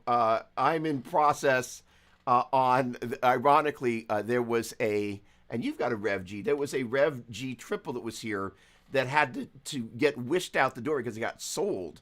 And so I kind of had to turn to that really quickly. So I will be heading back into Rectifier land this week. Thank you for asking. All right. Okay, so let's get back to the short scale. So the thing about this, Justin Mendel Johnson, I think is his name. He has a signature short scale kind of music master style bass, and they have a great sound. It is a particularly unique thing. You got a great price on it, by the way. They're really cool little basses. I had a bass student. Probably he moved to Florida. I'm sure he has become a phenomenal musician because he was like 8 or 9, and he just had. Sometimes there are bass players that you go, whatever it is, they've got. And so I was giving him lessons, and I suggested that he get. Fender did a kind of a reissue on those, and I was like, oh, this is going to be perfect. It's a great sounding bass. I just find for what I'm trying to do, they don't have quite as much low end. If you, first of all, what's great again, as Albert pointed out, they're a smaller instrument, which for a guitar player means you're not like playing this thing that's down the block. So there is that. Okay. Oh, awesome, awesome. You are going to have such an amazing time. And unfortunately, I got to find the thing that makes the comments stay big. Okay. Oh, awesome, Brad. Great, great, great, great. Thank you, my friend. Awesome, awesome, awesome. All right.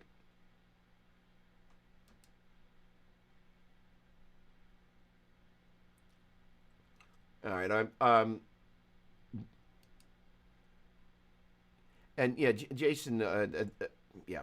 All right. The idea of having some sort of career-ending disease is just heavy, and it's amazing that he has carried on and continues to be able to be surrounded by musicians, enable him to continue to create music, which is phenomenal.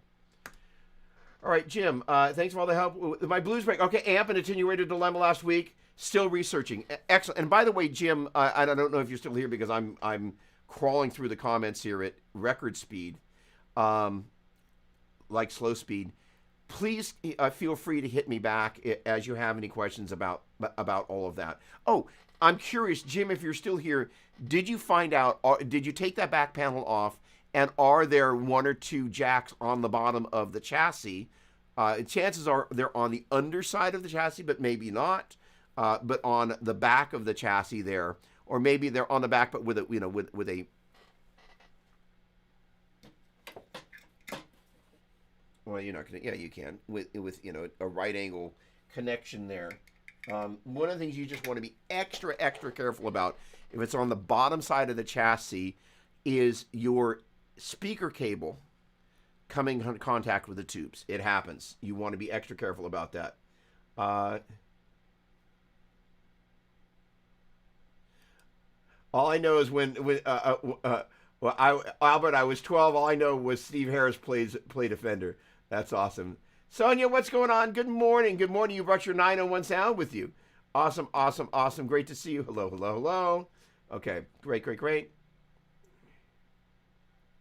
All right, Brad. I am no expert, but I eventually removed the sub out of my studio as I found it created more problems when I used speakers. But I'm no expert. So, again, for those of you that missed this, we were having this conversation where basically Griffin was talking about, that he's using a sub in his studio, and I was like, it may actually be creating more problems than it's actually helping. And again, if you're not doing rap or something that has, a lot of extended low end and even kind of detuned, I don't know why I'm pointing this guitar, but detuned instruments where you're playing heavier music, generally speaking, I think a subwoofer, because of the room noise it can make as these longer waves start to become born in your room, many people's rooms are not perfectly treated, which means that sound is bouncing back and forth, creating noise in the framework of trying to hear clarity.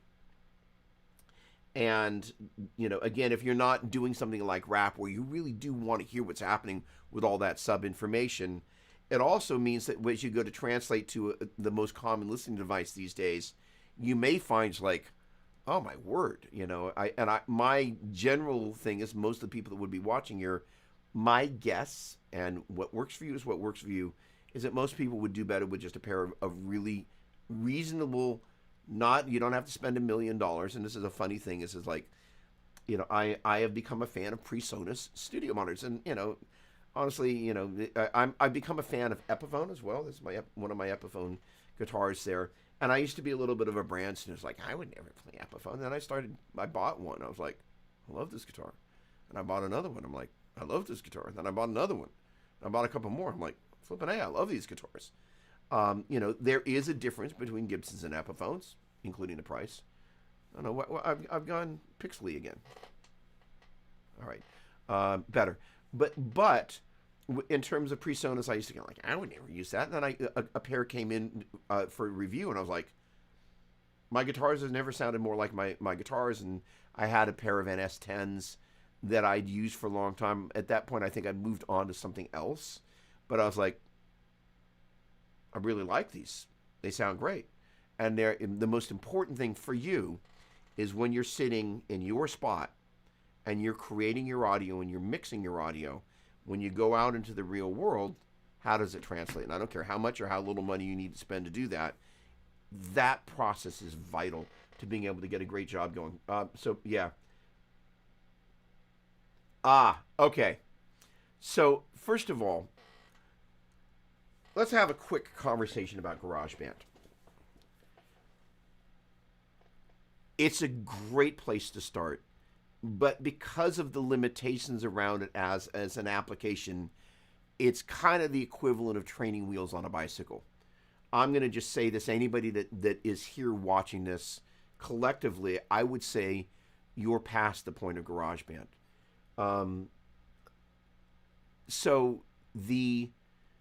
I'm a Pro Tools fanatic, but there are some things about the traditional thing in Pro Tools that every so often I look at other applications. So I keep talking about this guy, Christian Kola. He's a genius engineer. Most of his time is spent around extended range / detuned instruments. But because of how much time I'm spending in rectifier world, he's become a very important person in my world. And also the things that I'm learning apply to my music, which is much more classic rock flavored. So, but it's building a skill set. What I'm learning applies to all rock music. And one of the things is he was doing this thing where he was time aligning in Cubase using that little plug-in thing that I showed before, which looks like this. No, that's not that one. Hang on, let me get to Cubase.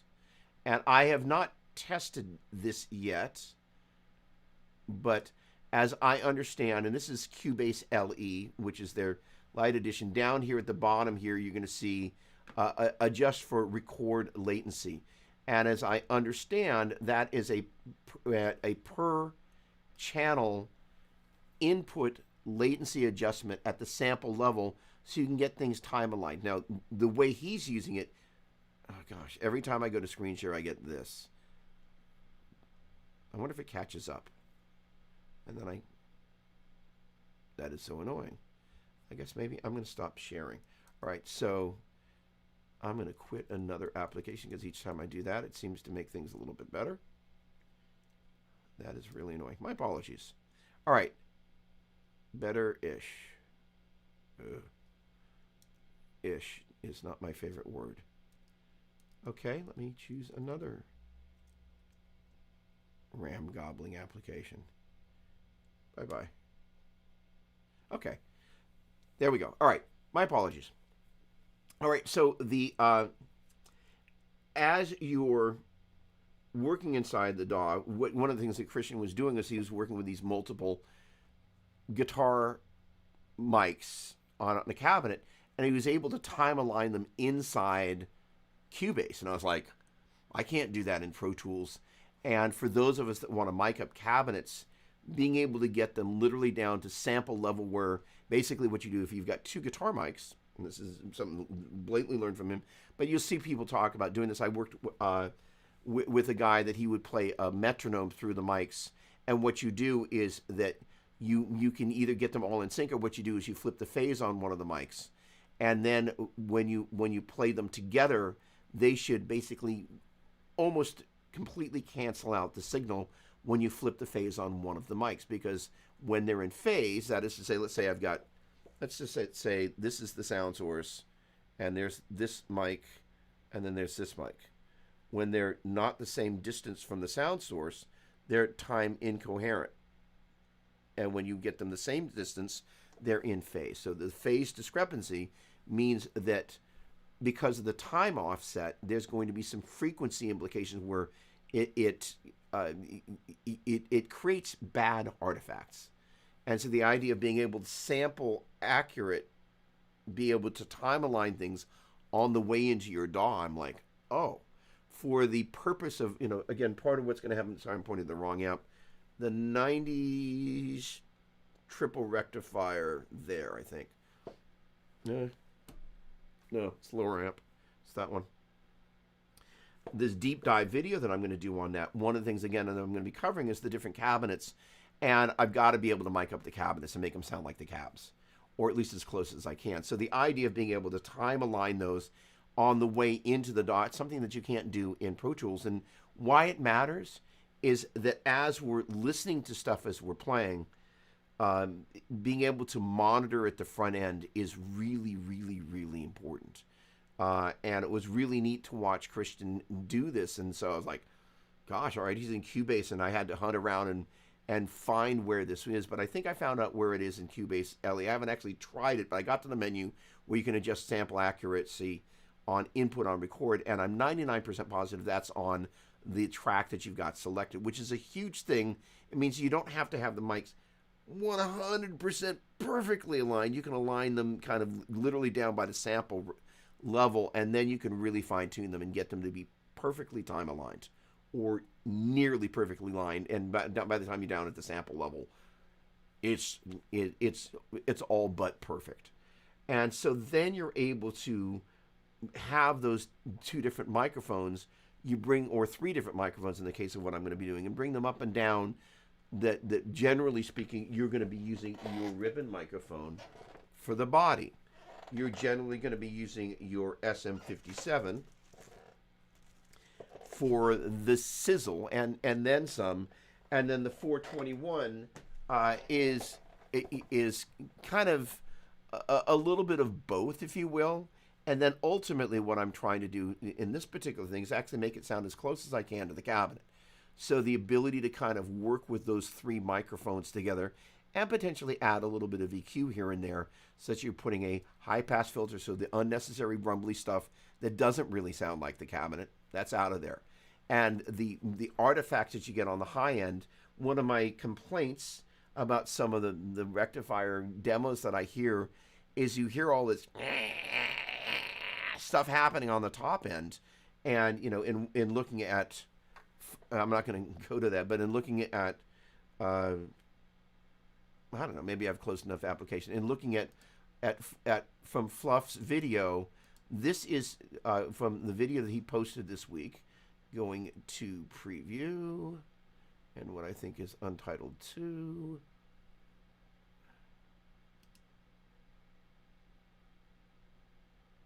There you go. So that you can see that on the left-hand side there is the high pass where he's got that low information rolled off, and on the right-hand side is the low pass where he's got the higher information rolled off. So Fluff's he's not new to this thing. Let's see if I'm offset better-ish. All right, I probably won't go to do that again, and I will probably close yet another application. Normally, I don't have this type of a challenge, but all right, so no, I'm not going to get rid of you. I am going to get rid of you. Okay. So the idea of being able to treat your audio once you're inside the box and kind of get everything sounding great is further taking the blend of the microphones that come together and kind of being able to EQ that. So you can, what I actually, that little the screen grab there, again, was from a video that Fluff did this week where he's talking about how he put together the drums for the 90s dual rectifier video that he did a couple of weeks ago. Great video. But he got a bunch of requests about how he treats the drums, and that was actually, though, how the EQ thing that he put on his guitars. I'm like, oh, like I mentioned before, I screen grabbed that because I'm like, I want to see exactly where his EQ points are. But that particular thing is pretty synonymous with like, hey, we want to get that rumble on the bottom. We want to get the sizzle on we want to get the fizz on the top out of there, because it's, as much as you want top end in your mix and you want your guitars to be bright and present in the top end, that stuff there way at the top, nobody wants to hear. And it's one of the things that when you stick a mic like this on a 412 cabinet, it's some of the information that's in there that's really non-musical information. Again, one of the things I love about, I keep raving about him, is Christian Cola, is he talks about energy and things having energy in certain places in the mix. And that's a place where there's guitar energy where you do not want or need it. And it's just kind of just noise. All right, what can I also eliminate here that I can get this? Oh, okay, I'm going to get rid of that for right now. Okay, let's hope that bought me a little bit of RAM. No. Apologies, I couldn't resist but going back to that. All right, I'm just going to quit preview, and maybe that's going to buy. All right. All right, I tell you what, let me just see if we kind of get our frame rate catching up as I continue to read through here. All right, so getting back to the GarageBand thing, sorry. So GarageBand doesn't really allow you to properly interact with the audio on the edit level in the way that anybody that I think that would be watching this wants to be able to interact with that. Logic is an excellent application. Brian Bruce is using Pro Tools. I use Pro Tools. Christian uses Cubase, and again, for the ability to go in and do some of the tweaking stuff, I was like, because as I started watching Christian stuff, I was like, well, why is he using Cubase? And I watched him do that. I was like, that means that there are other things that application allows you to do that are, again, that time alignment of your input sources, so you can just time align mics perfectly on input. You can't do that in Pro Tools. And I was like, okay, that's a really important hat trick for that particular thing. But if you're using IRs, you don't have that problem. Generally speaking, you get to your studios and you've either got your giant speakers up here and your NS10s or your other, near field monitors here. But most of the studios that I've been to, when it comes for the big mixes, they're ceiling mounted, and I do not believe those systems are running a sub. I need to double check that, but it's a great question. Oh, there we go. Thank you, Sonia. I know some studios which have subs, but almost never turn them on. But my guess is, though, if you're mixing rap, maybe you might. Yes, 60 degrees. Thank you. Hey, what's going on, Tonic? What's happening, my man? Keep your brain in the sweet spot. Tell me about it. Gosh darn it. Nandini, hello, hello, hello, hello. Always a pleasure. Hope you're doing great. Okay. You could also use dynamic EQ, levels the rest of the signals and the rest of the signal untouched. Thank you, Sonia, speaking like the brainiac that you are. Well, if you know the offending frequencies, why not filter them out? Okay, that's great. All right, so there's a conversation that's happening here because you'll always be missing them. Dynamic EQ only pulls the frequency out if it gets too loud. Thank you, Sonia. Speaking my love language, Fab filter is excellent for dynamic EQ. All right, so I frequently say, and I'm still pixely. Let me see if I can quit something else here that's just being pissy. I know one thing is grabbing RAM. All right, I've got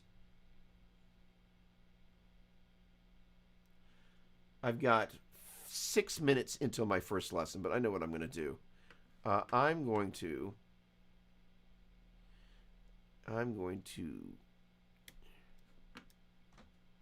do this.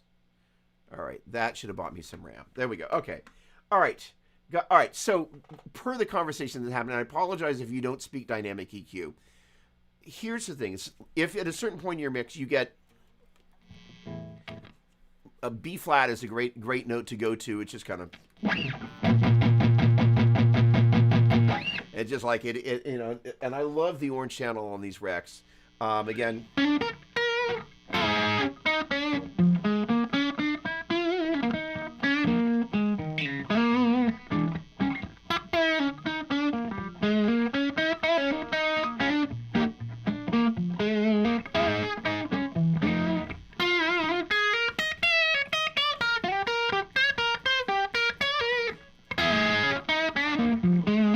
Now, I realize that's not the sound most people think of or what they go for.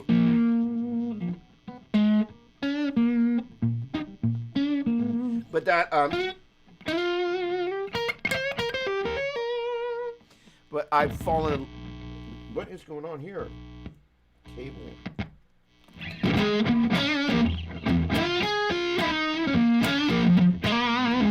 Fallen in love, kind of a southern rock, kind of classic rock vibe.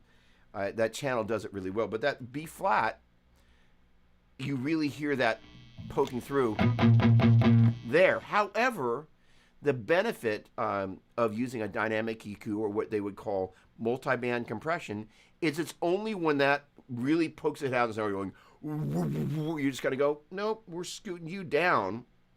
But the rest of the time when I'm playing other notes that aren't getting overly excited on there, it doesn't pull that frequency out. It's a great question, Mr. Tonic. Sonia, you are absolutely correct. And what's neat about it is that and so here's, let's go a little further down the rabbit trail. For those of you that are newer to recording, there will come a point where you have a bunch of tracks open and you start doing stuff, and all of a sudden, kind of like this morning where I was getting this frame jumping thing, which I'm pretty sure was translating through, not just on the monitor that I use here, but probably translating down through the stream. I was like, oh, no, we can't do that. You just start to run out of resources. And so once you get there, you're like, oh, snap. So the idea of using something like a dynamic EQ, chances are it's a bigger bandwidth hog because it's doing more stuff. So the idea of being able to be a little bit smarter about how you manage your stuff. So let's just say you've quadruple tracked a rhythm guitar part. Rather than putting multiple instances of that on each one of those channels, what you can do is you can sum those 4 guitar parts, and they'll still keep their panning respective, down to a stereo pair.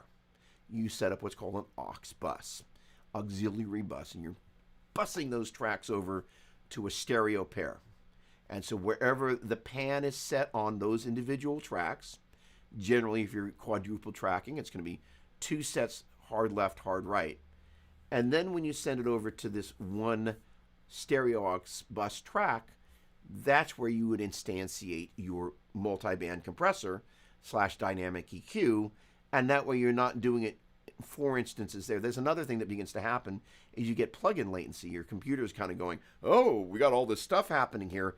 And all of a sudden, those tracks can potentially start to play a little bit later in the track. And there is something called delay compensation, but all of this stuff can get a little bit murky. So the idea is if you can run all those tracks, if you're trying to do the same thing into a stereo pair, an aux bus, you instantiate, you put an instance, one instance of that plugin on that aux bus, and it does all the heavy lifting for all those guitars, presuming it's something where it's, the same part quadruple track where you're going for this big giant thing. It allows you to collectively go, all right, let me solo it, let me listen to it. All right, this is where I want the high pass.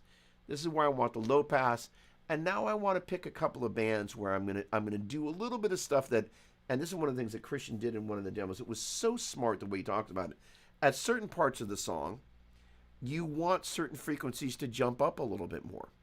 Again, the palm muting, you want to potentially pull the out of the mix, but you might want a little bit more attack. So in Fab Filter, you're able to uncouple the trigger frequencies from the frequency that is being affected. So you can actually get the trigger frequency of the palm muting to give a little bit of a boost in the attack where the pick attack is, which I wouldn't have thought to do that, and that's why I studied with him. But the point being, I was like, oh, that's flipping genius. So for that reason, if you use a static EQ on both those spots, we're like, oh, when it goes to that double, the palm muted part there, I want to cut that. I want to have that. If that is affecting the rest of the track when that stuff's not happening, now you've kind of gone, well, okay. So let's just say, rather than filling the tooth, you're just like, well, let me just pull that thing out of there. I don't need it. Well, actually, maybe you do. So strange analogy, but there you go. But it's great. Now the challenge is and FabFilter is a brand, and their plugins are nuts. I'm a Universal Audio fanboy, but I've got a couple of demos that I'm gonna end up. FabFilter, I've got a lesson that starts now. They are the official crack sellers of the plugin world. Short version is their plugins are out of this world. I love the UA stuff. Great emulations of my favorite studio gear in the world, period. Hard to beat. But the FabFilter guys have their own, and gals, have their own thing going that it's got this great interface that enables you to manipulate audio. All right, look, I need to jump to my lesson now. I apologize that I did not make it all the way through here, but gosh darn it, I really appreciate everybody hanging out today. And I will be able to see any of the questions that people have about anything, anybody that I miss saying hello to. I apologize. Hey, Brett, great to see you. I can see you there. White Eye, hello. Miguel, hello. Metal, right. Knit, hello. All right, hey, Mike Rand, I have not forgotten about you. Sonny, all right, everybody, I got to roll. Tonic, thank you so much. Have a great day. Great weekend. I look forward to seeing you next Saturday.